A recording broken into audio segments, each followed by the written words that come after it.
La grâce et la paix nous sont données de la part de Dieu qui nous rassemble et de Jésus le Christ, le ressuscité, qui nous aime et nous conduit.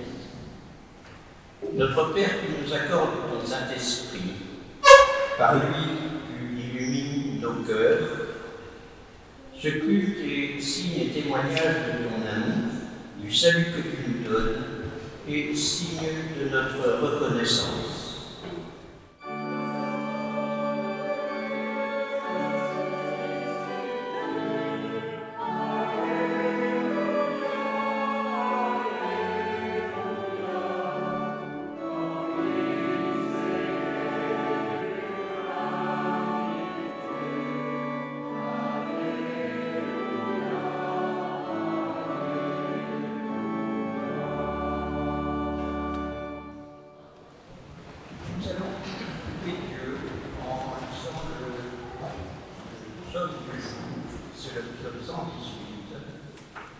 C'est un psaume à plusieurs voix.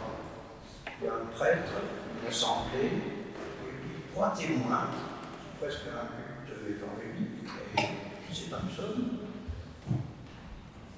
On le lira 2 fois. Nous allons nous lever pour la louange et vous aurez aussi une intervention à faire à la projection. Vous voyez qu'elle est partie en jaune. Et c'est l'Assemblée qui va donc répéter ce qui est en jaune.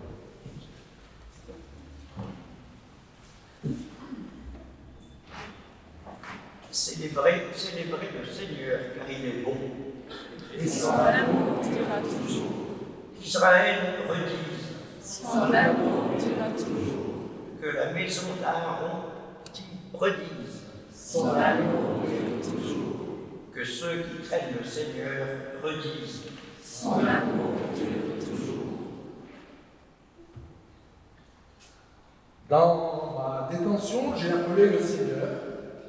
Le Seigneur m'a répondu en me libérant. Le Seigneur est pour moi. Je ne crains plus rien. Que me feraient les hommes? Le Seigneur est mon aide, et je toise ceux qui me haïssent. Mieux vaut se réfugier chez le Seigneur que se fier aux notables. Mieux vaut se réfugier chez le Seigneur que se fier aux notables. Une foule de païens m'a encerclé. Ils m'ont encerclé, bien encerclé. Ils m'ont encerclé comme des abeilles. Ils ont été éteints comme un feu de broussailles. Au nom du Seigneur, je les ai mutilés. Tu m'avais bousculé à m'en faire tomber, mais le Seigneur m'a aidé. Ma force, ce fut de chanter le Seigneur, et il est devenu ma victoire. Qu'il y ait des cris de joie et de victoire dans les tentes des justes. La droite du Seigneur est preuve de vigueur. La droite du Seigneur est exaltée. Je ne mourrai pas, car je vivrai pour raconter les œuvres du Seigneur. Le Seigneur m'a bien corrigé, mais il ne m'a pas livré à la mort. Ouvrez-moi les vraies portes, où j'entrerai célébrer le Seigneur. Voici la porte qui mène au Seigneur, les justes y entrent. Je te célèbre, car tu m'as répondu, et tu es devenu ma victoire. La pierre pour dédaigner les maçons est devenue clé de voûte. Cela vient du Seigneur. C'est un miracle à nos yeux. Voici le jour qu'a fait le Seigneur. Exultons et réjouissons-nous en lui. Allons, Seigneur, sauve-nous. Allons, Seigneur, donne-nous succès. Béni soit celui qui entre au nom du Seigneur. Nous vous bénissons depuis la maison du Seigneur. Le Seigneur est Dieu. Il nous illumine. Avec les cordes liées les victimes aux cornes de l'autel. Tu es mon Dieu, je te célèbre. Ô mon Dieu, je t'exalte. Célébrez le Seigneur, adorez le nom. et sans l'amour du toujours.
Confessons notre péché.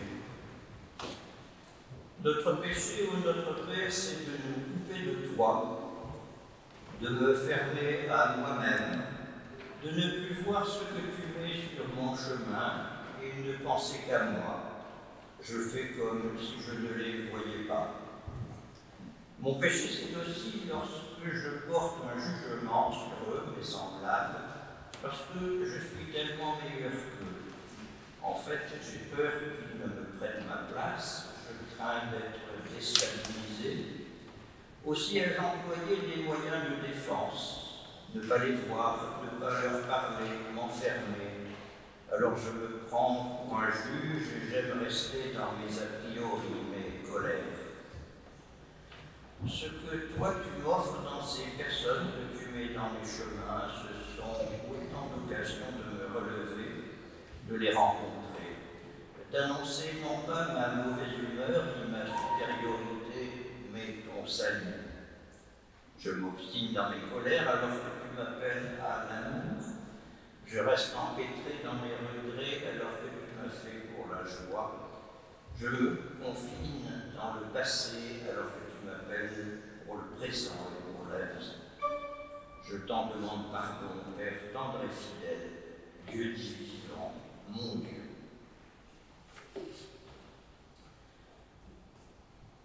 pardon nous est déjà donné.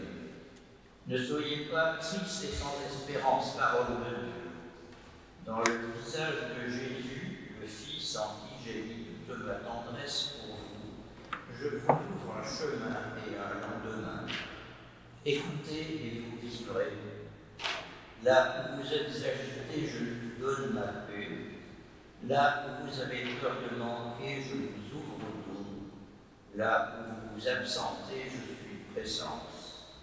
Ne soyez pas tristes et sans espérance, parole de Dieu. Mon pardon déjà vous a rejoint. Écoutez et vous vivrez. Amen. Et la volonté de Dieu, nous pouvons l'entendre dans cette phrase. Seigneur Jésus, toi qui as dit « Je suis le chemin, la vérité, la vie », nous t'en prions. Ne souffre pas que nous nous écartions jamais de toi qui es le chemin, ni que nous soyons sceptiques envers tes promesses, toi qui es la vérité, ni que notre repos soit ailleurs qu'en toi qui es la vie. Car tu nous as appris en qui croire, que faire et où nous reposer. Amen.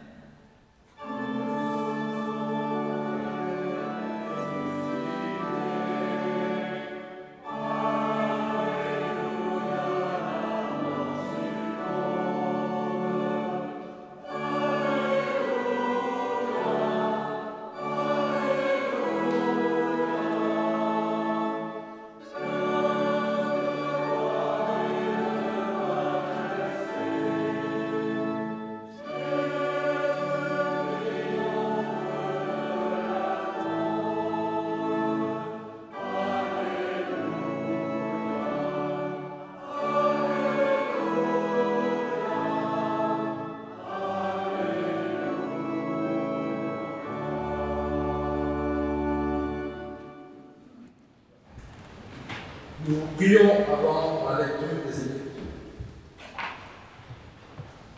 Veuille, Seigneur, ouvrir nos oreilles et nos cœurs à ta parole, pour recevoir le monde et ses lois comme un cadeau que tu nous donnes.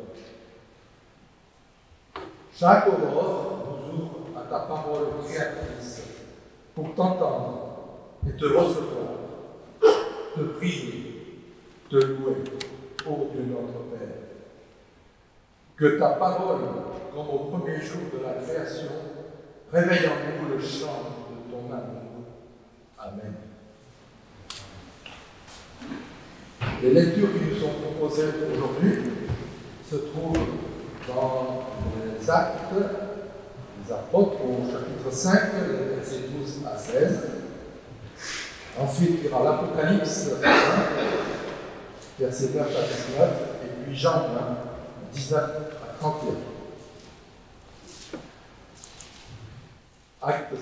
De nombreux signes extraordinaires et prodiges étaient accomplis par les apôtres parmi le peuple. Les croyants se tenaient tous ensemble dans la galerie à colonnes de Salomon. Personne d'autre n'osait les approcher de près. Et pourtant, le peuple les estimait beaucoup. Une foule de plus en plus nombreuse d'hommes et de femmes croyait au Seigneur. Et on se mit à amener les malades dans les rues. On les déposait sur les civières ou des brancards, afin qu'au moment où Pierre passerait, son ombre au moins recouvre l'un ou l'autre d'entre eux. Une multitude de gens accouraient aussi des localités voisines de Jérusalem. Ils amenaient des malades et des personnes tourmentées par des esprits impurs, et tous étaient guéris. Ensuite, dans l'Apocalypse 1, moi, Jean, je suis votre frère et votre compagnon dans la détresse, le règne et la persévérance dans l'union avec Jésus. J'ai été exilé sur l'île de Patmos à cause de ma fidélité à la parole de Dieu et à la vérité révélée par Jésus. Le jour du Seigneur, l'Esprit Saint s'empara de moi et j'entendis derrière moi une voix forte qui sonnait comme une trompette.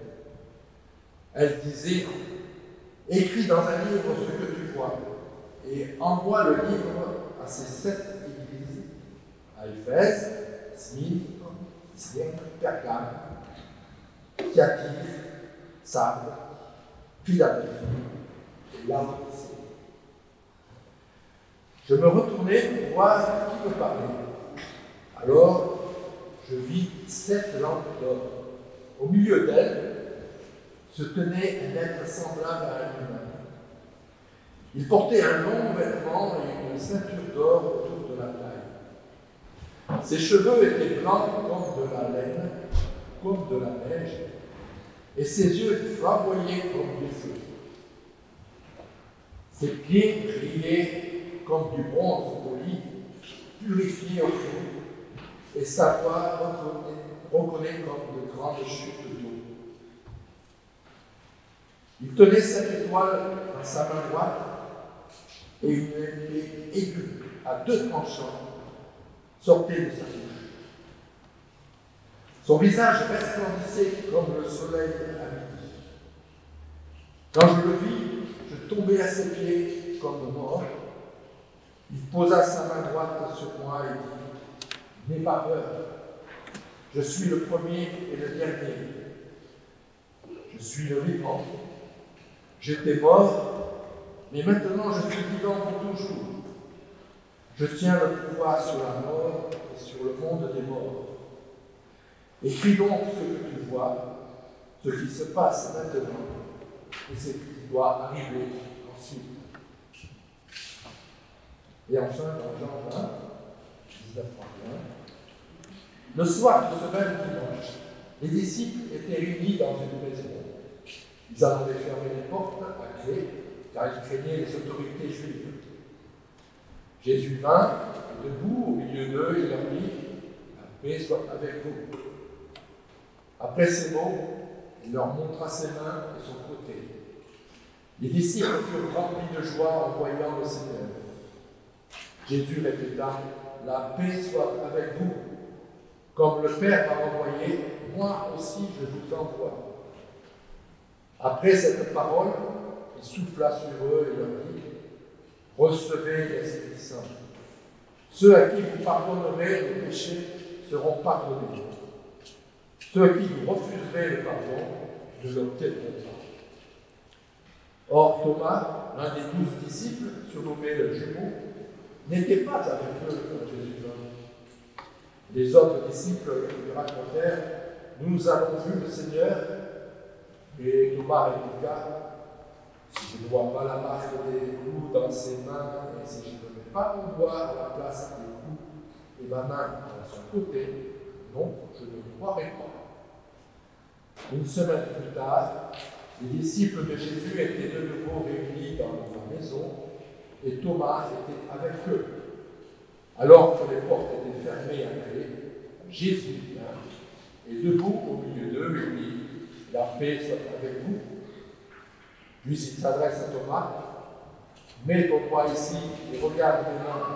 Avance ta main et mets-la dans mon côté. Ne refuse plus de croire.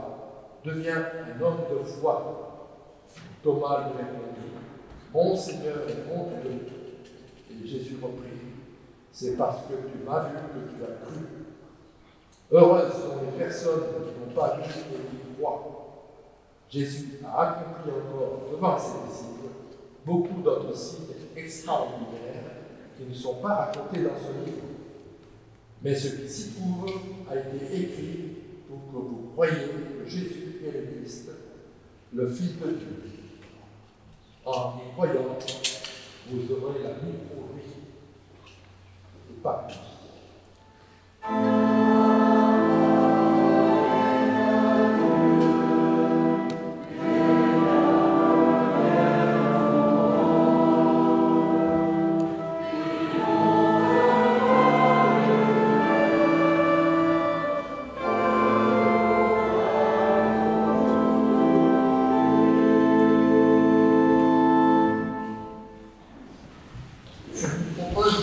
En revue les 2 textes de vision et d'apparition et de nous situer par rapport à eux.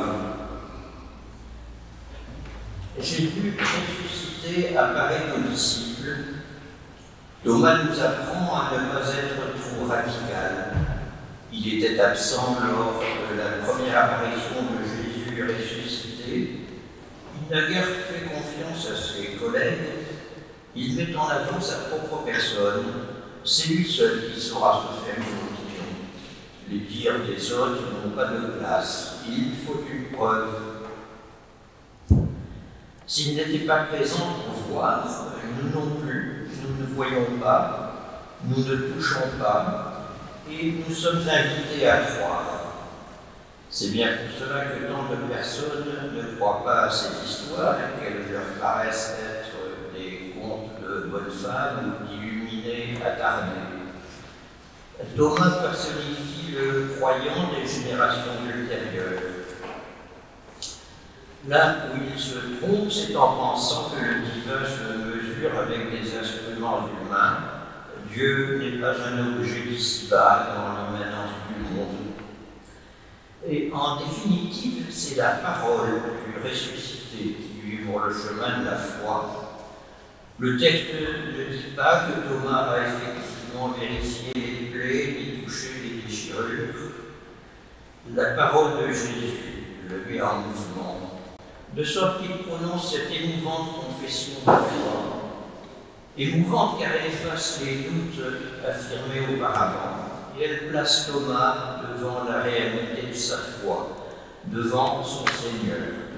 Elle le place dans une attitude humble et confession on ne peut plus courte, aussi radicale qu'a été l'expression de son doute. Parce que tu m'as vu, tu es convaincu, heureux ceux qui n'ont pas vu et qui ont cru. La phrase de Jésus qui conclut cette entrevue en présence des disciples oppose donc le voir et le non-voir.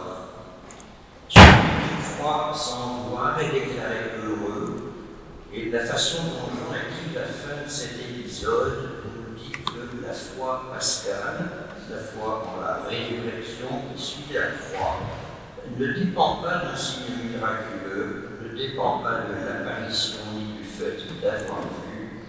Il faut la parole de Jésus pour qu'il réalise, que Thomas réalise son erreur ou son manque de perspicacité, alors que dans la proximité du rabbi, il a déjà vu et vécu bien des prodiges, et puis le relèvement de quelques-uns, la fille de Jairus, le fils de la veuve de Naïm et du Lazare. Mais après la mort sur la croix, que penser de cette apparence d'échec?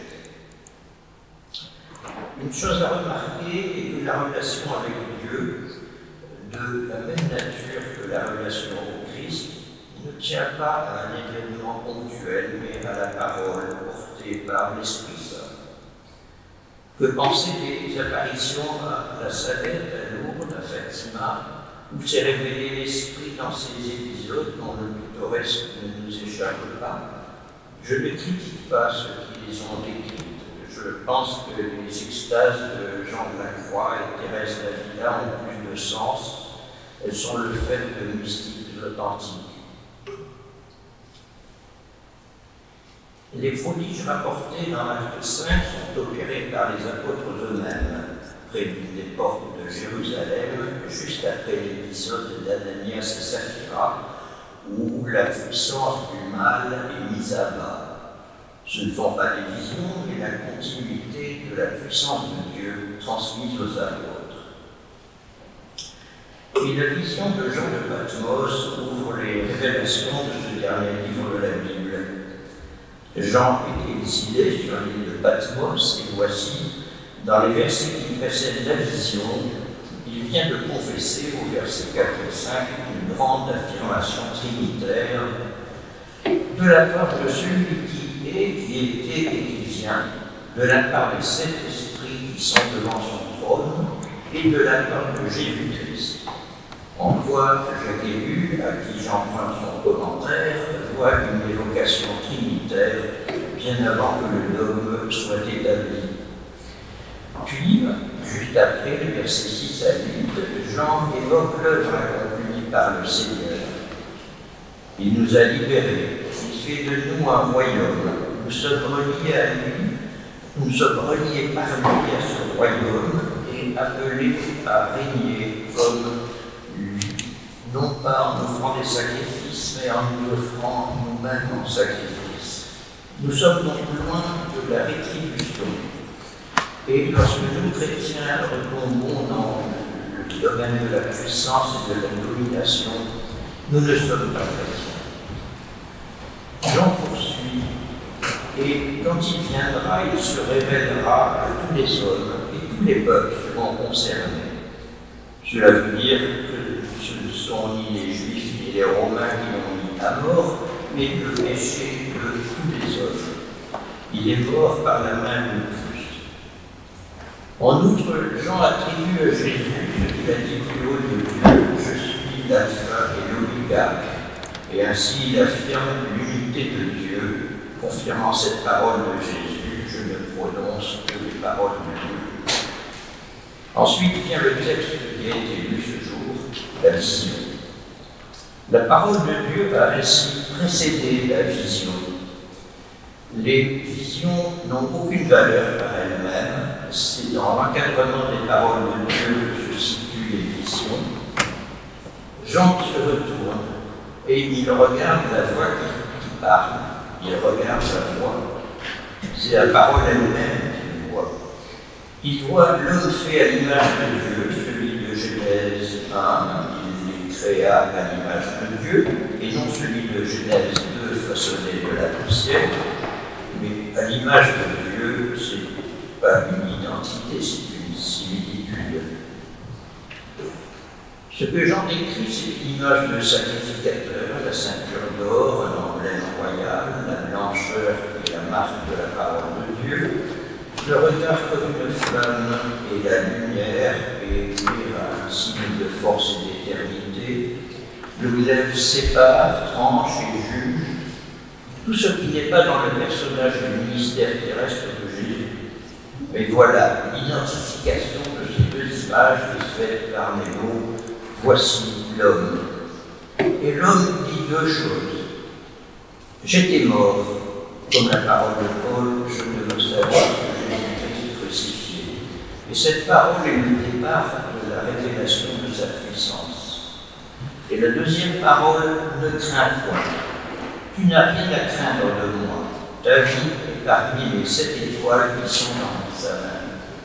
C'est lui et non pas la mort qui me tient. Tout le livre de l'Apocalypse est démonstration de la suprématie de Jésus sur tout ce que nous pouvons craindre. Enfin, le Seigneur se tient au milieu de l'Église. Les 7 chandeliers sont les 7 églises. Elles sont toutes à l'est de Patmos. Le symbolique, c'est que c'est de l'Orient que doit revenir le Fils de l'homme. Ce que Thomas a constaté confirme la résurrection. Et la vision au début de l'Apocalypse nous en ouvre les perspectives. La mort est déjà vaincue. Les persécutions ne doivent et ne peuvent pas affecter notre espérance, car Jésus ressuscité est plus fort que la mort. Et si nous ne sommes plus au temps des persécutions de l'Empire romain, notre époque voit revenir des menaces contre les chrétiens en Orient et ailleurs. Les visions qui se succèdent dans le livre ne sont que la manière d'annoncer la victoire par-delà les vicissitudes d'ici-bas. Et contrairement à ce que l'on a l'habitude de dire, l'Apocalypse ne traite pas du retour prochain du Christ ni de la fin du monde, mais de son incarnation passée. L'événement, croix et résurrection est bien passé, et l'exhortation est bien dans le temps présent. Le mal est déjà vaincu. Sommes-nous en phase avec cette réussite? L'Église a pourtant fabriqué le purgatoire, et souvent nous parlons comme si Jésus n'était pas venu, alors qu'il est ressuscité. La résurrection paraît à beaucoup d'entre nous une chose incompréhensible et une croyance de naïf attardé. Je veux bien, mais devant les manifestations de la puissance d'action de la foi qui existe jusqu'à aujourd'hui, malgré les vicissitudes de ce monde, même si l'Esprit ne vient pas nous solliciter, faire le pari que Pascal proposait reste tout à fait valable à mon sens, car quoi d'autre possède cette puissance malgré tout qui nous est proposée. Amen.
Confesser notre foi dans le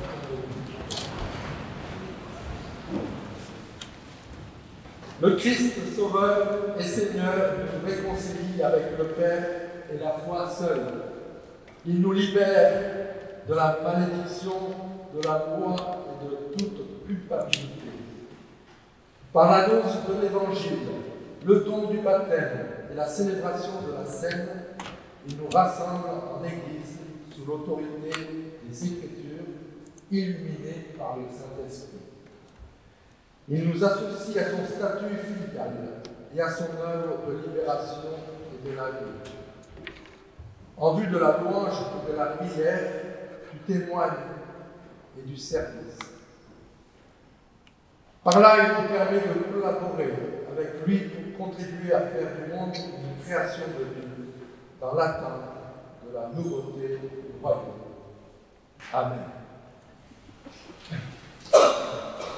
Nous nous unissons dans la prière d'intercession. Dieu notre Père, tu nous as liés les uns aux autres dans l'enchevêtrement complexe qu'est notre vie. Fais-nous la grâce de nous rendre compte à quel point nous dépendons du courage, du labeur, de l'honnêteté, de l'intégrité de nos semblables, de telle sorte que nous soyons conscients de leurs besoins, reconnaissants pour leur fidélité et fidèles dans nos responsabilités vis-à-vis d'eux, par Jésus-Christ, notre Sauveur. Et notre Père, nous venons de dire que Christ est ressuscité et d'envisager avec Jean à Patmos quelle perspective cela nous ouvre. Notre pensée va vers ceux qui souffrent, sont démunis, dépendants, vers ceux qui ont perdu un être cher. Nous pensons aussi aux fidèles de l'Église catholique qui ont perdu leur chef. Nous te prions pour le témoignage de notre Église ici dans notre ville et pour l'action de nos gouvernants afin de retrouver un sens civique et solidaire qui s'effrite. Dans la période actuelle de pessimisme, en regardant de tous les côtés où nous parviennent les souffrances des réfugiés dans des camps, sur leur chemin, sur la mer, en entendant les nouvelles des guerres en cours un peu partout, chez les cousins en Abraham, au Moyen-Orient, chez les cousins slaves en Ukraine et en Russie, en Afrique, au Soudan, aussi aux confins du Congo et partout. Nous avons de quoi désespérer, et pourtant l'espérance nous est donnée. Elle dépasse le cadre de nos vies, elle se situe au-delà de nos égoïsmes. Au sein même de notre pays où nous doutons l'absence de guerre ouverte depuis plus de 70 ans, nous pouvons constater l'incapacité des hommes à entendre les préceptes de tolérance qui existent toutefois dans la plupart des religions, car l'homme est bien plus attentif à ses pulsions de pouvoir et d'asservissement qu'au commandement d'amour. Alors, notre Père, nous unissons dans la prière en te demandant de nous donner la force de faire entendre le témoignage de ton amour dans le respect de chacun de ceux que tu mets sur notre vie. Veuille que notre espérance communique, même s'il faut endurer les clameurs, le rejet, la délégation, de façon que notre témoignage reste fidèle, sans violence, dans le respect de nos vis-à-vis, et sans tomber dans un pessimisme improductif, ni un optimisme béat. Notre optimisme, c'est la promesse que tu nous as donnée, portée bien avant nous par les témoins au cours des siècles, comme les martyrs pour qui a été écrit ce livre, l'Apocalypse, et sachant que beaucoup ont souffert et parfois donné leur vie en ton nom. Et nous résumons toute prière en disant ensemble à haute voix la prière que Jésus a donnée à ses disciples. Notre Père, qui es aux cieux, que ton nom soit sanctifié, et que ta volonté soit faite sur la terre qu'au ciel. Donne-nous aujourd'hui notre pain quotidien. Pardonne-nous nos offenses, comme pardonnons aussi à ceux qui nous ont offensés. Ne nous laisse pas entrer en tentation, mais délivre-nous du mal, car c'est à toi qu'appartient le règne, la puissance et la gloire, au siècle des siècles. Amen. Je vous prie de vous lever en observation de la part de Dieu. Une fois n'est pas coutume, au lieu du dernier répond, nous prendrons un cantique qui sera indiqué. Et puis après, je vous demanderai de vous asseoir pour terminer en écoutant l'organisme. Que le Dieu de tendresse qui a levé Jésus d'entre les morts fasse lever en nous ce qui est mort et nous conduise à la vie. Allons dans sa paix. Parce que tu m'as vu, tu es convaincu, heureux ceux qui croient sans avoir vu. Le Seigneur de la paix nous donne lui-même la paix en tout temps et de toute manière. Amen.